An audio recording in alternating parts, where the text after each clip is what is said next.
ఓం సాయిరామ్. సాయి భక్తులందరికీ నమస్కారం అండి. అందరూ ఎలా ఉన్నారు ఫ్రెండ్స్? మన సాయినాథుని దయ వల్ల అందరూ బాగుండాలని మనస్ఫూర్తిగా కోరుకుంటూ ఈరోజు ఈ వీడియోనైతే స్టార్ట్ చేస్తున్నాను. ఇక ఈరోజు వీడియోలో బాబాగారు ఎలాంటి సందేశాన్ని తీసుకొచ్చారంటే, తల్లి, స్వయంగా నీ తలరాతను నేను మార్చి నీ కన్నీళ్లకు సమాధానం ఇవ్వబోతున్నాను. ఒక్కసారి ఆగి నీ సాయి చెప్పేది ఆఖరి వరకు విను. ఈ శుభవార్త నీకోసమేనమ్మా. ఎట్టి పరిస్థితుల్లోనూ వదులుకోకు, విను అని బాబాగారితో చెప్తున్నారండి. మరి బాబాగారు ఏం చెప్పబోతున్నారో విందామా? తల్లి, నువ్వు ఎన్నో రోజులుగా నీ గుండెల్లో రగులుతున్న ఆవేదన, ఎవరికీ చెప్పుకోలేని నీ కష్టాన్ని నేను తీర్చబోతున్నాను. అది చెప్పడానికి నిన్ను ఇక్కడికి పిలిచాను. షిరిడీ నుండి నీ వాకిటి ముందుకు వచ్చి ఈ సందేశం నీకు చెబుతున్నాను. నువ్వు నరక యాతన అనుభవిస్తున్నావు కదా, నీ సమస్యల నుంచి బయటపడేసి మార్గం చూపుతాను.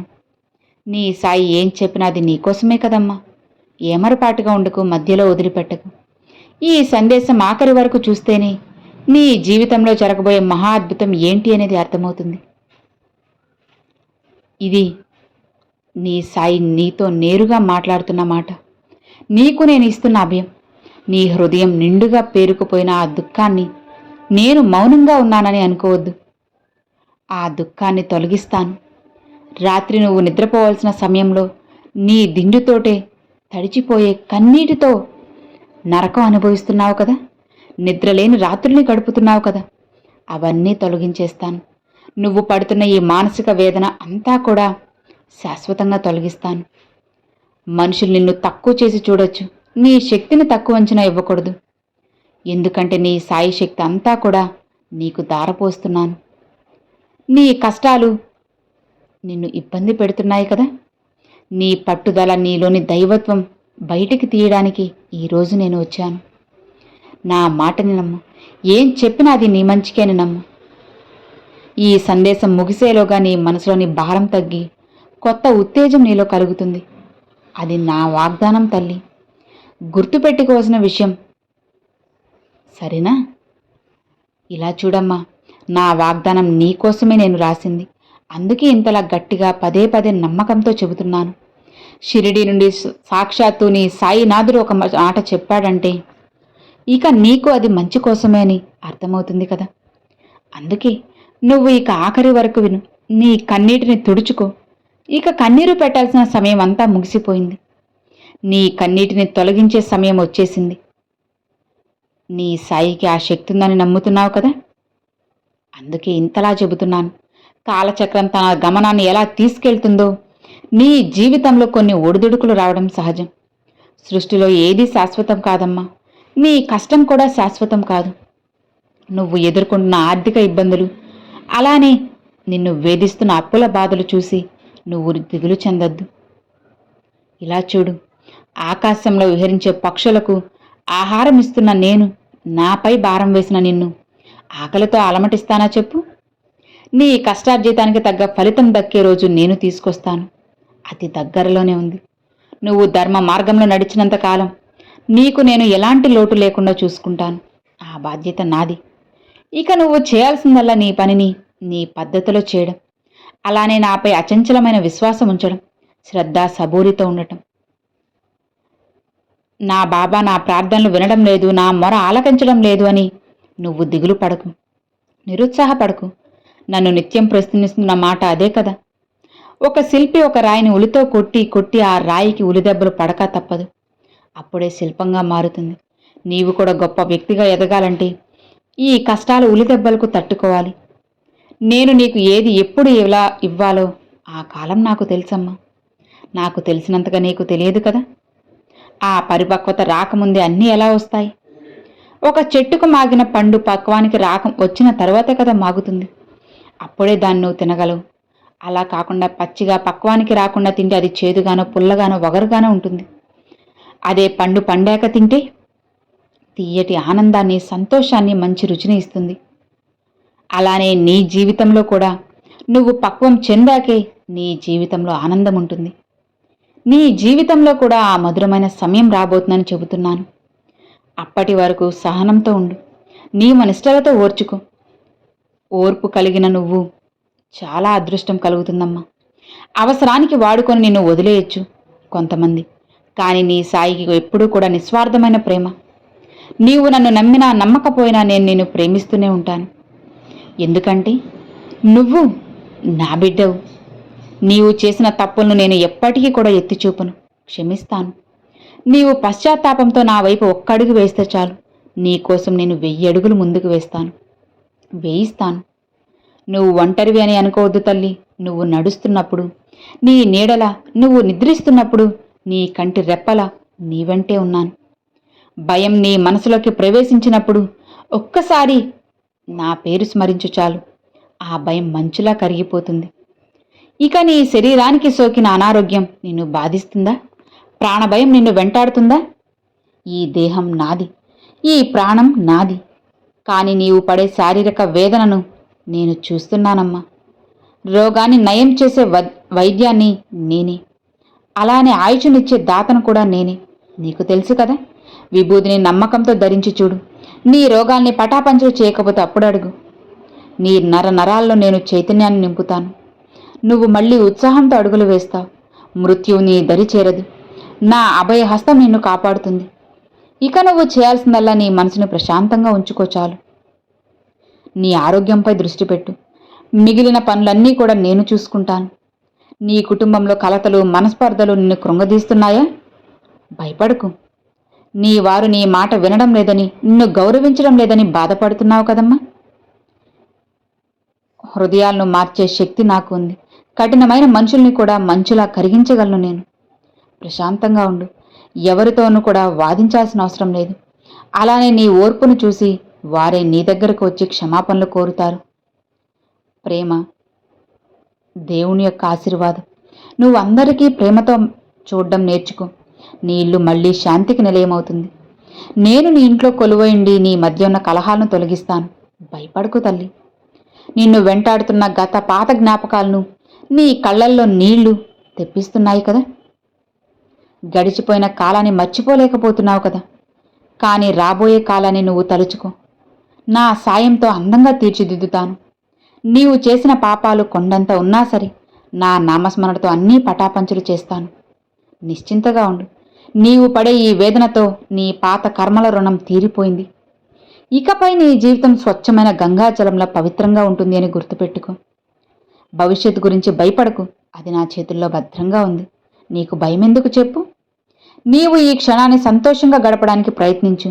నువ్వు ఎంతో నమ్మినవారు నిన్ను మోసం చేశారని, వెన్నుపోటు పొడిచారని రగిలిపోతున్నావు కదా. వారిపై ప్రతీకారం తీర్చుకోవాలని కోరుకుంటున్నావా? ప్రతీకారం నీకు శాంతినివ్వదమ్మా. సరేనా? న్యాయ అధికారాన్ని నేనే కదా. నీకెందుకు ఆందోళన కల్పిస్తాను చెప్పు. అలానే నిన్ను మోసం చేసిన వారికి కాలమే సరైన సమాధానం చెబుతుంది. నిశ్చింతగా ఉండు. వారు చేసిన కర్మలకి వారు అనుభవిస్తారు. నీవు మాత్రం నీ మంచితనాన్ని, నీ నీతిని వదులుకోకు. ఎవ్వరికి కీడు చేయు. నీ తల వెంట్రుకలను కూడా ఎవ్వరూ తాకలేరు. నీ సాయి నీ పక్కన ఉన్నారు. ధైర్యంగా ఉండు. సబూరి అనేది గొప్ప తపస్సమ్మ. నువ్వు కోరుకున్నది వెంటనే జరగలేదని నిరాశ చెందడం వదిలేసే. పక్షి గూడు కట్టుకోవడానికి ఎన్నిసార్లు ప్రయత్నిస్తుందో చూసావా? అలానే నువ్వు కూడా నీ ప్రయత్నాన్ని అస్సలు వదిలిపెట్టకు. నీ పట్టుదల వెనక నీ సాయి దీవెనలు ఉన్నాయి. నీవు అలసిపోయినప్పుడు నేను నిన్ను భుజాలపైన, నీవు పడిపోయినప్పుడు నిన్ను లేపుతానమ్మా. నీ గమ్యం చేరే వరకు నేను నీ చెయ్యి వదలను. నమ్మకంతో ముందడుగువి. మార్గం నేనే చూపిస్తానుగా. విజయం అనేది నీ పట్టుదలకు దక్కే బహుమతి. నీవు చేస్తున్న ప్రయత్నాలు విఫలమవుతున్నాయని ఒక తలుపు మూసుకుంటే 100 తలుపులు తీసే శక్తి నీ సాయికి ఉందని మర్చిపోకు. నీకు అవసరమైనది నేనివ్వబోతున్నాను. అందులో ఎలాంటి సందేహం లేదు. కానీ దాని వరకు, నీ సమయం వచ్చేంత వరకు కాస్త ఓపికగా ఎదురు చూస్తూ ఉండటమే. ఎన్ని రోజులు బాబా అని అంటున్నావా? తప్పదమ్మా. నీ సమయం రాగానే నీ చేతిలోకి అదృష్టం వస్తుంది. అప్పుడంతా నీకు శుభమయంగా ఉంటుంది. ఆ రేఖ ఎప్పుడు వస్తుంది బాబా, అదృష్టం ఎప్పుడు వరిస్తుంది అనే కదా నీ ప్రశ్న. వాటిని కన్నీటితో కాకుండా నీ యొక్క ప్రయత్నాలతో నువ్వు ప్రయత్నించు. ఖచ్చితంగా వాటికి సమాధానం దొరుకుతుంది. నీ జీవిత భవిష్యత్తు అద్భుతంగా ఉంటుంది. ఓటమిని చూసి భయపడేవాళ్ళు నా భక్తులు కాదమ్మా. ధైర్యంగా ముందుకు సాగు. విజయం నీ దరికి చేరుతుంది. నిశ్చింతగా ఉండు. ఈ ప్రపంచంలో ఏది అసాధ్యం కాదు కానిది ఏదీ లేదు. ముఖ్యంగా నా భక్తునికి నా నామస్మరణతో మరింత విజయం చేకూరుతుంది. నీ అంతరాత్మలో ఏదో ఒక కోరిక అనుకో చాలు. అది తీరడం లేదని అలిగావనుకో, అలిగితే ఎలా? నువ్వు పసిబిడ్డవు కదా. నీ యొక్క అమాయకత్వాన్ని నేను అర్థం చేసుకుంటాను. నాకు ఆ అమాయకత్వాన్ని చూసే నవ్వొస్తుంది. నువ్వు ఏదీ కూడా ఉత్తమమో అదే నీ జీవితానికి నేనందిస్తాను. నాకు బాగా తెలుసు. నా నిర్ణయంపై నీకు నమ్మకం ఉంది కదా. ఇక చాలు, నీ జీవితం ధన్యమైపోతుంది. నన్ను నమ్ము. నీకు శ్రేయస్సు కానిది ఏదీ కూడా నీ దగ్గరకు రానివ్వను. నీ జీవితానికి మంచిదే చేరుస్తాను. దిక్కులేని వారికి నీ సాయే దిక్కు కదా. అది తెలుసు కదా. నువ్వు అనాథం అనుకోకు. నీకు నేనున్నాను. నువ్వు ఎక్కడ ఉన్నా, ఏ స్థితిలో ఉన్నా నన్ను ఒక్కసారి స్మరిస్తే చాలు. నేను నీ ముందుంటాను. నీ కన్నీరు తుడిచే బాధ్యత నాది. నీవు నా హృదయంలో కాస్త చోటివు చాలు బాబా అని అడుగుతున్నావు కదా. నేను నీ జీవితానికి తోడుగా ఉండి నువ్వు చేసే దాన ధర్మాలు వృధా పోకుండా నీకు పుణ్యాన్ని అందిస్తాను. ఎవరికైనా సాయం చేయి, దానికి రెండింతలు రెట్టింపు ఫలితాన్ని నేను నీకు అందిస్తాను. స్వార్థాన్ని వీడి సకల ప్రాణులందు దయతో ఉండు. అప్పుడే నీవు నిజమైన సాయి భక్తుడు అవుతావు. నీ సాయి మాటలు నీకు అర్థమవుతున్నాయి కదా. నిశ్చింతగా ఉండు. నీకు విమర్శించే ఒకరోజు ఎప్పుడూ రాదు. ఎందుకంటే రేపు నిన్ను చూసి ఆశ్చర్యపడేవారు బోలెడు మంది ఉన్నారు. మౌనంగా పనిచేయి. నీ పనికి విజయం అనేది దానంతట అదే నడుస్తూ వస్తుంది. నా దీవెనలో నీకు ఉన్నప్పుడు ఎవరి గురించి నీకు భయం లేదమ్మా. లోకం దృష్టిలో నువ్వు ఎలా ఉన్నా సరే, నా దృష్టిలో నువ్వు అమూల్యమైన రత్నానివి, వజ్రానివి. నీవు పెట్టి ఒక చిన్న నమస్కారం నాకు కొండంత తృప్తినిస్తుంది. నేను ధనవంతుణ్ణి. నా దగ్గర బంగారం కోరడం లేదు. పేదవాడి దగ్గర స్వచ్ఛమైన భక్తి ఉన్నా సరే, నేను ఆ భక్తికి లొంగిపోతాను. నా బిడ్డగా స్వీకరిస్తాను.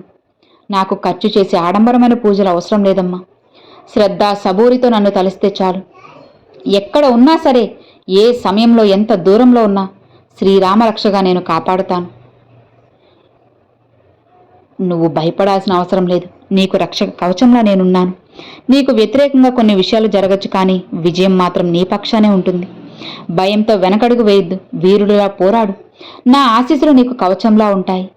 ఇక నువ్వు చేయాల్సిందల్లా నీ నమ్మకాన్ని ఇంకాస్త పెంచుకో. అస్సలు వదలకు. ప్రయత్నిస్తూ ఉండు. అప్పుడు ఖచ్చితంగా విజయం నీది.